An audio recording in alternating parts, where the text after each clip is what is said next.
In your seat, I was not thinking about the brightness of my future, but rather my limits.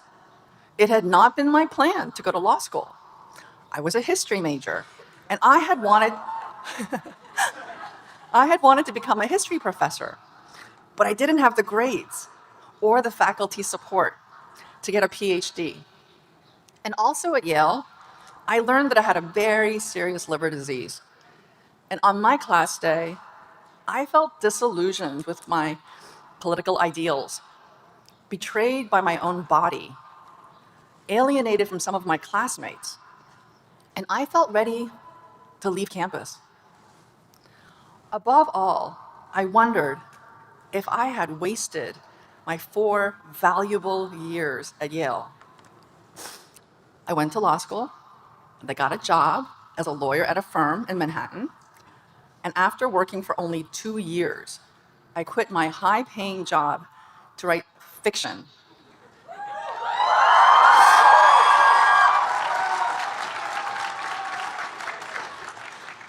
I was 26 years old. I had no idea how to write a novel. So it turned out that I had gone into the wrong profession. So obviously I had chosen the wrong major. So I would have to start at square one. Again, I asked myself, had I squandered another 5 years of my life? And from that moment on, it took me another 12 years to publish my debut novel, Free Food for Millionaires, and I was 38 years old. And when I was sitting in your chair, that was like 100. My second novel, Pachinko, came out when I was 48. That's like 110. So that's another decade. However, I had gotten to study the whole idea to study the Koreans in Japan when I was in college. So off and on, I've been working on that book for almost 30 years. My third novel, American Hagwon, will come out in the fall when I will turn 58.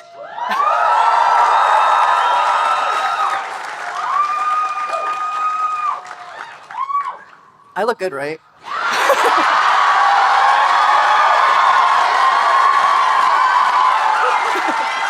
And when young writers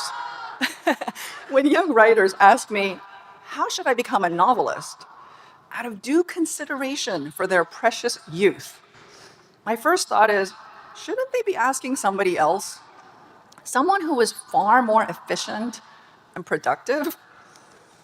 So for most of my life, I have felt there was something really wrong with me.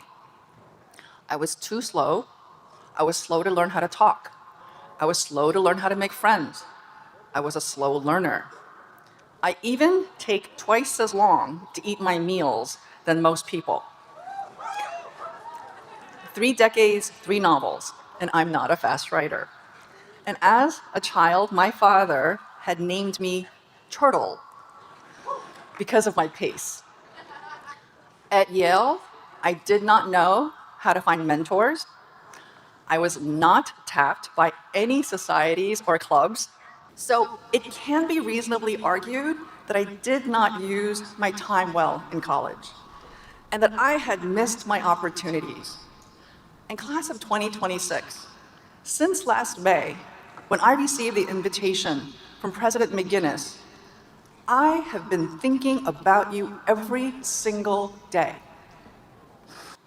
And for me, I started to see what is important when I began to understand the concept of time. The second semester of my junior year, the head of Trumbull College, who was also the university chaplain, Harry Adams, invited me to attend what was then called a master's tea. The college tea featured a white American missionary who served the poor Koreans in Japan. He told a story about a 13-year-old boy, ethnically Korean child who was born in Japan. After his middle school graduation, the child went to the roof of his building and he jumped to his death. His parents were devastated. They did not know why he had committed suicide.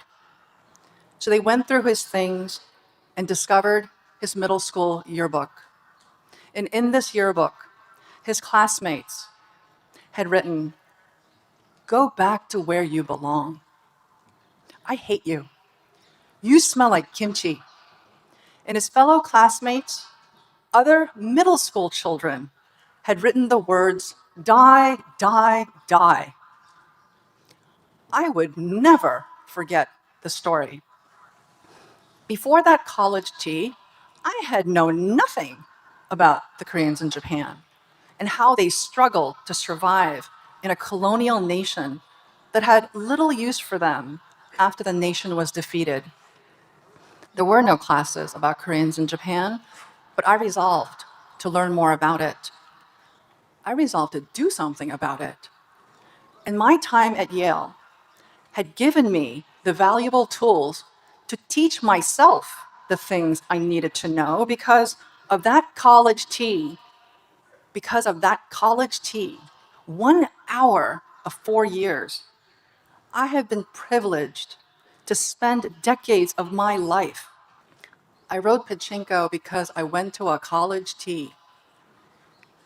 At the end of my junior year, I submitted an essay I had written in a nonfiction seminar to the English department for prize consideration.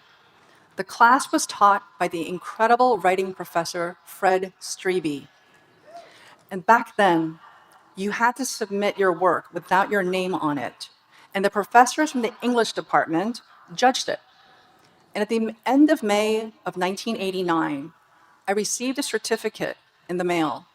On blind submission, I had won the Henry P. Wright Prize for nonfiction for the best described article upon a prescribed subject.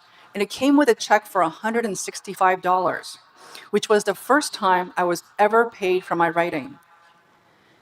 In the fall of my senior year, I was lucky, so lucky to get into a hot American seminar for history with another famous historian. For my first paper, I wrote on Jane Addams's Hull House. I admired Jane Addams because she had helped poor European immigrants and led major social reforms in Chicago. The professor gave me a C, and when I went to see him during office hours, he said that I needed to get remedial help for my writing because English was my second language.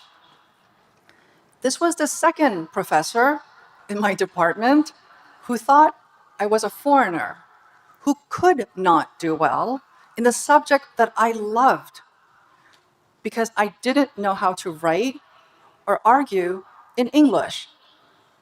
However, the English department had just given me a prize for nonfiction.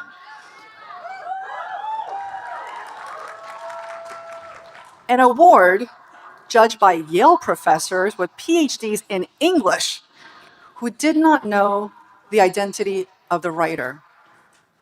I was 20 years old, and a doctor at Yale New Haven Hospital had already told me that I might die of liver cancer before turning 30.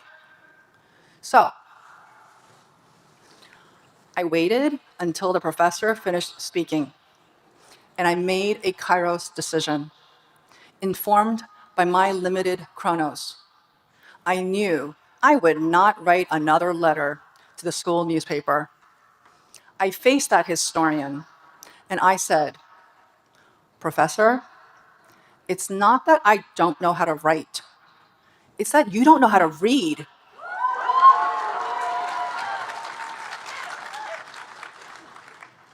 I dropped that class.